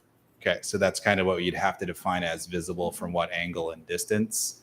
And in their case, if that was 0 lot line, they're still saying, even if it was visible, they couldn't construct that portion on the 0 lot line. On the inside of this patio, they could do it. It's the other side of this building, which is where they can't, because it's 0 lot line, accomplish that. But that's because it's hidden by another building? What, 30 to 40% of it is? But they'll put brick on the part that's not, or no? No, they will not, because they couldn't can't even construct the building. I see. And place clay brick on the exterior at the same time without access from the other property. I see. And we have other buildings, I think we mentioned that in the staff report, you'll see brick on all 4 sides, but either they were set back or they had the option of getting construction easements to enable them to meet that standard. The applicant doesn't believe they can get that kind of a easement at this point in time for the project. So they're asking for that consideration of How about language about when you have a 0 lot line? I mean, that would be more controlled. it'd be that'd be the time that the exception would apply. Is that what we're saying? Yes. If you construct 0 lot line, then the 50% Exactly. be altered. Yeah, I mean, think that's just more controlled, less chance Yeah, it's for a little unintended bit of an consequences. insurance policy. That's And it's definitely a bit of an insurance policy. What Julie said would still stand. As buildings get taller, it would potentially have one side that's completely Right. neglected. 'Cause it still has and the the other 0 three lot. sides might be great, but you just don't know until you see the project. But less chance for unintended consequence than we have now. Yeah, if the motivation for this is literally that it's 0 lot line, and that's what the applicant is telling us, then that kind of an exception might make sense. So I'd go with that. in this example, if that's gonna be all visible, I'm trying to imagine if that was just a raw concrete block, is that acceptable? Or could you say it has to be colored concrete block or a rock face block or something that would at least allow them to still build it without having to have, a brick on the outside? Brick looking block. Yeah. What do we look at? But I'm trying to think of driving down Lincoln Way. If you see that above there, it's just a gray concrete block wall. I'm just trying to think of the aesthetics in that area, but trying to work with them. How about the poured block that looks like brick? Can't get it in time. It doesn't work for this particular situation because they can't pour that type of wall with the construction environment that they've described to us. It's block though, how they set it on the inside. Are you talking about the cement You mean like a foundation product wall, that is or- not clay brick at all and not concrete masonry unit CMU block? It's what we're looking at before, those poured. So there is I think they alluded that in their letter. There is a poured concrete product that they can form to have a brick appearance. Yeah. Uh, It's they did send us an example of that and we did look at it. I mean, we had to say no because it wasn't clay brick. They said they've used it in other places and it's hard to tell that it's not real brick unless you really know what you're looking at and you walk up to it for the product that they were looking at. I think they're also kind of in a time crunch as well for lead time for ordering materials and getting product in. I would guess though that they wanted to do it for all four walls because it was part of the foundations. It was part of the whole design of the building to use that product. I don't think they want to mix and match wall assemblies on the different sides of the building to try to meet an aesthetic concern on one side and not the others. I believe, and now they're not here to exactly answer that, but if that was the issue. Well, I think I just heard you say, though, that they had a concrete block product that does have an exterior appearance similar to brick. I'm just raising the point. I just think this is very hard for council to judge how this is going to look. But I just believe it's going to be shocking if that's just plain gray block. I mean, I don't want to scuttle this project. This is an amazing project. I'm really grateful for it. But I'm just saying, is there some way to try and reach a compromise that, I mean, you can get colored concrete block stain. I mean, it's not stained, or you can stain concrete block too. There's ways to do it that would soften or diminish a concrete block, or if there's different products to try and still, if it was concealed, who cares, you know? But it's just, I just think that we need to be aware of that fact that it's going to be a pretty stark in your face when you drive down there. So if you move forward this, we can give you, there's a couple of sites in Campus Town that do have essentially non-faced concrete block as a material on the facades. I mean, you could do this now, right? You could come in with 50% brick and 50% concrete block on your front facade, and we can't say no to that. So it's potentially able to happen. We haven't seen anybody make that egregious of a design choice in the last 10 years, but there are some older examples of things that probably don't meet current expectations that we don't want to see repeated. This is just would be hypothetically that east facade, and that dashed line across the middle is the approximate location of where the roof line of Mr. Burrito's building is. And so that's why it says the visible square footage above, and it is Mr. Burrito, there's street trees. Our built environment can change at any time, but there are things that it won't. In this situation, it wouldn't be like you're driving directly towards this large wall. But I have to admit, I don't want to go back to what we had when we had the varsity theater there. And I know I'm aging myself at this point, but that wall, I think it was the east wall of that building, might have been the west wall, can't remember, had corrugated metal on it for a long time. And I think, that's one of those things that I don't really want to see as an option for this. I would be more in favor of the colored cement block or something.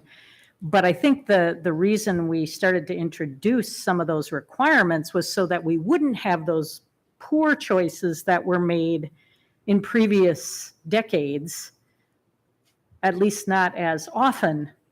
And I don't know that we have completely eradicated them, but it seems like it's gotten somewhat better.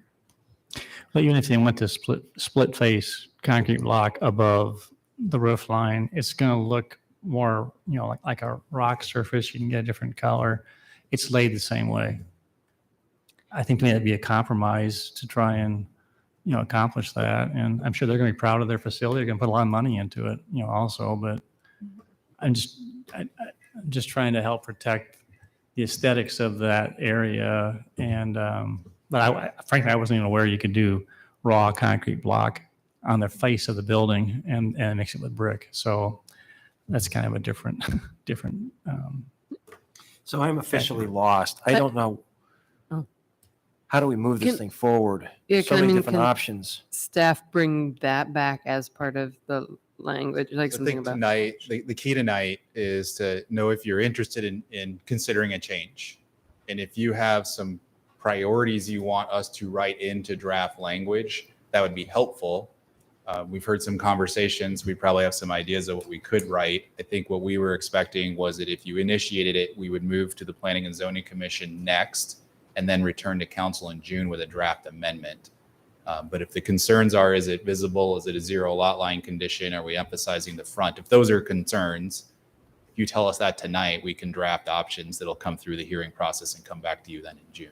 And so procedurally, would those changes be within the penumbra of what we're doing tonight, that we're still going to be okay? We're going to have to renotice things? We haven't noticed anything because this is just to initiate. Right. But once we start that process, would we still have some flexibility? Because I like the conversation. I mean, I think this is a council that's obviously very engaged and cares about some of these things. And so, but I'd like to have a setting where the staff can take what we've given you and bring us back some options.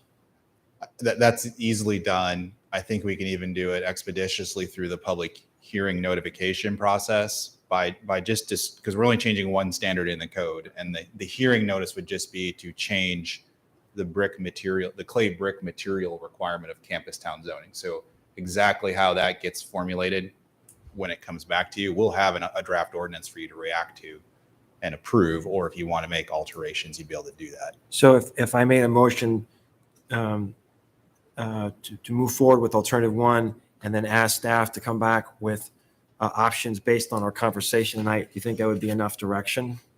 I think you need to say that in your motion, that So the options need to be in the To motion. be clear, I would interpret that mean we don't proceed with the text amendment until we bring you precise options back on May 24th. But if we say the options now, then they can bring back the And text we can amendment. incorporate it into the review process, and we won't come back until the end. It's a question, do you want to see it up front or do you want to see it at the end? Yeah. You seem to see it once or twice. Do you want us to bring you some options with some like different draft languages, or do you? Right. I think there's not consensus around the dais about this. So I think having more options to look at sort of reflects just sort of the interest the council has. Do you know the timing? Like you've mentioned that, obviously they're working to get this rolling. So if we do that, that's probably another 2 meetings before we'd have anything in place. I just worry that might, it's a big delay. So if we could come up with those options now, it saves some time. I think, we didn't promise them any particular schedule. They're clearly in the path of trying to be approved in early June, which would be your June 14th council meeting would be the soonest that a text amendment could get back to them if you started it tonight. You want to try a motion? I could. I'll see what happens. Sure. I would move that we direct staff to initiate a zoning text amendment to allow flexibility on the 50% clay brick requirement in cases with 0 lot line conditions and considering visibility issues and other design aesthetics. Is there a second? I'll second it for discussion. So, this is always the challenge. We want to make sure that it's something that's actually workable. Right. But is that enough for you guys? It's sort of squishy, but can you do something with that? Yeah. I think so. Yeah. I think the clear intent is clay brick is the expectation. We're not talking about going to another material. It's about where clay brick is emphasized on the building and when an exception might apply, which is under Bronwyn's motion is only for 0 lot line conditions.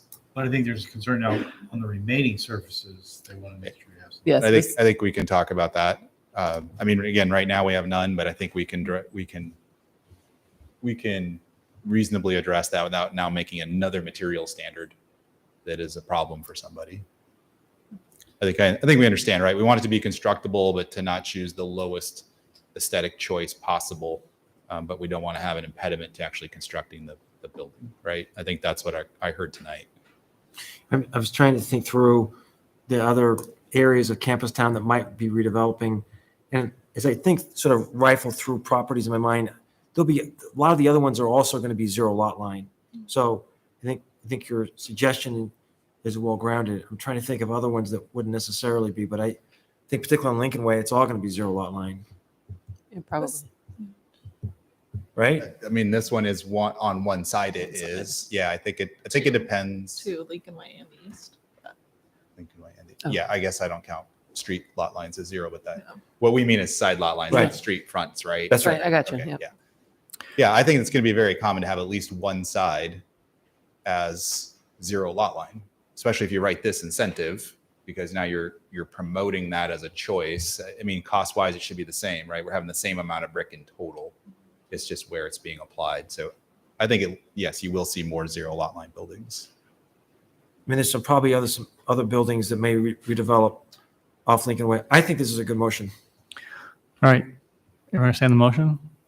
And you're clear on it in terms of where we're going? and Yeah, what- I think so. The clear understanding is we would move forward with the draft options for the Planning and Zoning Commission, and then that would return as a draft ordinance in June to the City Council, but addressing the motion. And if council doesn't think we have it right at that point, you can redirect or amend that ordinance that night if it's minor. And understanding this project and this lot has been vacant for a long time, but time is always money and people want to have answers quickly. Do you believe that this motion will also give them the information that they need in order to proceed with the project? Yeah, I mean, this is what they've asked us for is direction on this. Okay. And one more question. So this applies for the entire campus town redevelopment area? The CSC zoned area, yes. Okay. So that would extend from Lynn all the way over to Hayward is where the 2700 block is. Okay. And then Lincoln Way. as far south then to, It kind of jogs like Welch goes further south than Stanton and Hayward do. So both sides of Chamberlain, and both then, sides and then of another Chamberlain. half block-ish further south past Chamberlain, generally, not uniformly. okay. This will give us a chance to drive through and just to sort of think about it. Yep. It's principally all the commercial area now, Right, right. plus the one or two religious institutions. All right, those in favor of the motion say aye. Aye. Any opposed? Motion carried. All right, thank you very much. Moving on to item 35, hearing on nuisance assessments. Any questions for staff on this item? I have one question I always ask on these. Have any of these people actually contacted staff? Do we know of? To talk about extenuating circumstances or anything? I'm not sure. We would take, I don't know. Okay, I think so. We would have made arrangements or something. okay. I always ask. All right, I declare a public hearing on nuisance assessments to be open. Is there anyone who wants to address council on this item? Hearing none, declare the public hearing to be closed. Entertain a motion on resolution assessing costs of snow and ice removal and certifying assessments to Story County Treasurer. So moved? Second. Roll call. Aye. Aye. Aye. Aye. Aye. Thank you. Moving on, item 36, hearing on rezoning of 2105 Dayton Avenue from agricultural to GI industrial.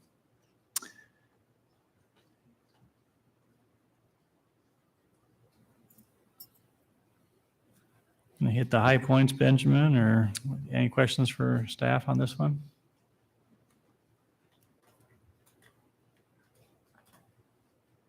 Anything new we should know about? Just that this rezoning is with a master plan. You can see there, it's pretty basic. The purpose of the master plan really is to designate a corner in the northwest is actually in your lower right there.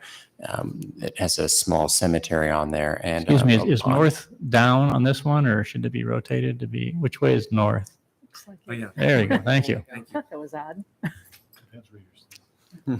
That makes it easier. Okay, so you want to highlight the green area then? Yeah, the green area is the purpose of the master plan really is to preserve that area in the northwest that has the cemetery and there's a small pond in there. So that will be undeveloped. The rest will be developed for industrial use. Okay. I'll declare a public hearing on this item to be open. I have a card from Matt Frank that wants to address council on this item, and then we'll see if anyone else wants to address council. And Matt, if you would introduce yourself and your address, and you may proceed. Thank you. I'm Matt Frank at 2811 Dayton Avenue in Ames. I've had an opportunity to comment on this a few times.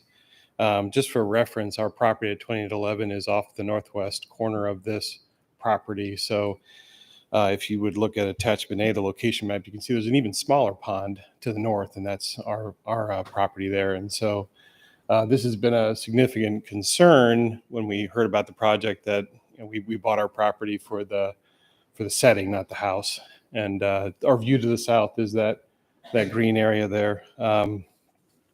So actually, I don't know if I put on my card or not, but I came here to speak in favor of this proposal. But more specifically, I wanted to take a chance to, if you wouldn't mind, thank some people. So it was about a year ago that I reached out to former council member David Martin about this. He immediately emailed me back, put me in touch with Chuck Winkleback, developer of the program. He immediately emailed me back with answers to questions. Since then, Councilmember Anita Rollins has kind of picked up from there and shepherded all my emails. I apologize for all the emails. So I thank Anita and Tim Garten for replying, and most recently, City Manager Steve Shanker. And also I want to thank the Planning and Zoning Commission for listening to me, and Mayor and Council here. So I hope it's an example to others that communicate from the public, talk to your representatives, and come to council. So appreciate it, and thank you. I'll quote Tim Garten. Can you come all the time to our meetings? Thank you for your comments. Appreciate it very much. Anybody else want to address council on this item? Seeing none, declare the public hearing to be closed. Entertain the first passage of ordinance. Move on first. Second. All right. Any discussion? Roll call. Aye. Aye. Aye. Aye. Aye. Aye. Thank you. Moving on to item 37.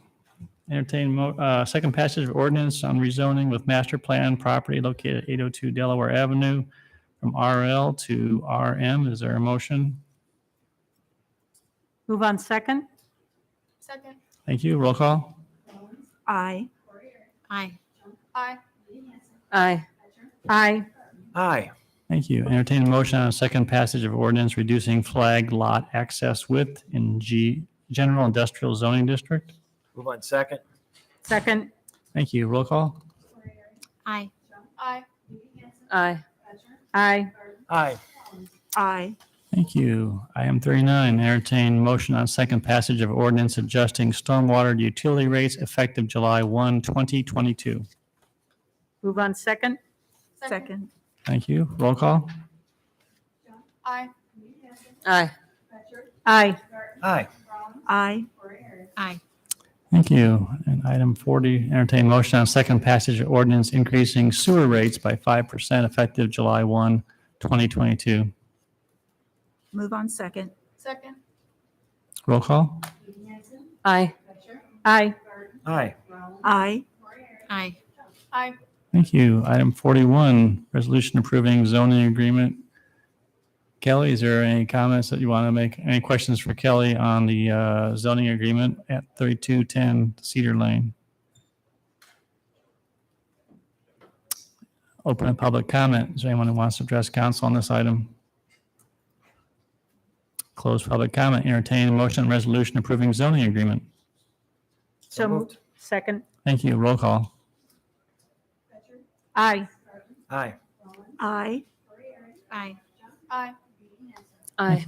Thank you. Entertain motion on third passage and adoption of ordinance number 4462, rezoning 3210 Cedar Lane from agriculture to floating suburban residential low density with a planned unit development overlay and master plan. Move on third. Second. Thank you. Roll call. Aye. Aye. Aye. Aye. Aye. Aye. Thank you. We just have one item of communication this evening to council, and that is a letter from Joseph Wallace, attorney at law, regarding subdividing 6.5 acres of land at 2359 210th Street. Is there an interest to place this item on a future agenda? Or get a memo. Memo. Or, I'm sorry, memo. I would move for a memo. Second. All right, moved and seconded. Those in favor of the motion, please say aye. Aye. Any opposed? I'm abstaining. I'm sorry, thank you. And Garten abstained due to conflict of interest. All right. Thank you. Moving on to council comments. Gloria, we'll start with you. Well, it's finals week at Iowa State, and we will be having graduation coming this weekend. So I want to congratulate all of those students who are working so hard to get their degrees and wish them all well when they do graduate. And I think that's all I've got. Thank you. Tim? There is a really interesting possibility of doing some kind of partnership with Iowa State regarding Peggy's Trail and Reactor Woods. It is a park area that most people in Ames have never been to and be aware that it's available to them. And I would like to move that we ask staff to contact Iowa State to have preliminary conversations about developing a partnership for Peggy's Trail and Reactor Woods. Second. What would, we've talked about this a little bit before, what would a partnership look like with Iowa State? So I've sort of intentionally left this very ambiguous because I don't know what capacity and interest Iowa State has, and it would have to be in concert with what our ability and interests are. So I would like to have just preliminary conversations to see if Iowa State has some initial interest in doing something together with this. So I don't want to guide this too much at this early phase.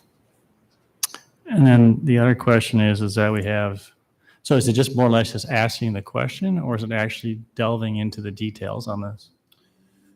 Because the reason is that, you know, Keith has got multiple projects he's working on right now, and we have a Parks and Rec master plan coming up, or park master plan, you know, in a few years. And one of the reasons that got delayed was because of all the work going on. So I'm just trying to understand what the intent of the motion is. Is it basically just asking some questions and seeing if there's interest in the future, or is it more or less doing a more deeper dive on this? Because I think that would affect, you know. Very fair question. And I want to be very respectful of staff priorities that we've already given them. I think once we have some indication of Iowa State's interest in doing something with the city on this, then the staff can come back and give us some guidance, and then we can further clarify the priority for this. This is I believe, a 200-acre park that is truly not public. If we really believe in the idea, the mission of a public park, this really isn't that now, because the city doesn't, residents don't really have knowledge of it. We haven't programmed it. And so I think all of your concerns are worthwhile, but those are things that we could address. The sort of the threshold question is, would Iowa State even have an interest in having some further conversations?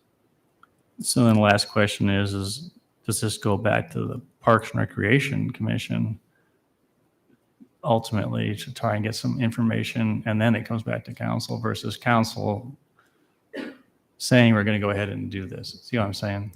Well, I certainly see a very vital role for Parks and Rec in developing anything that comes out of this. But I think the initial step is just to knock on the door and see if Iowa State has an interest in doing so. It's a very special place. I don't know if council's had a chance to explore this area, but it's a very special place in Ames. And I think that making it more available to our residents would be a wonderful, wonderful gift to the community. So can I ask one clarifying question? Is there a difference between exploring whether they want to partner with us versus whether they want to lease us the land like we have with Brookside Park? So this is also a very fair question. I left the language partnership also very vague. I certainly think that could be a direction this goes. My sense of things, and I could be going on a limb, but I don't believe Iowa State has a huge budget for developing this property. And so, like Brookside, we've taken on the full financial responsibility for maintaining Brookside, and I would anticipate that we would take on the lion's share. But when we say partnership, it might be other non-financial aspects in which they might partner with us. So I'd like to sort of keep things open-ended at this point and just sort of see how things would develop. All good probative questions. well, I know that we've talked about this goal setting session, and I'm just trying to, as you are, be sensitive to staff time and also not trying to spend, time working with, you're right. I mean, in our conversations that we've had with Iowa State, their funding is very, very tight. And so consequently, financial participation may, I'm not saying it would, but may be, limited. And so the motion basically is to ask the question and see if there's any interest. And that's as far as it goes at this point. Correct. I mean, this would become, we think about the amenities for our community. If we were able to add this incredibly beautiful 200-acre park, I mean, it's a once in a lifetime opportunity. And the fact that it's right here and we've not really developed it is just amazing. So I'll just ask another clarification. Is it your intent that this is something then that Parks and Rec investigates, or that Steve investigates because he's the one who would be dealing with it if it was a lease of some sort?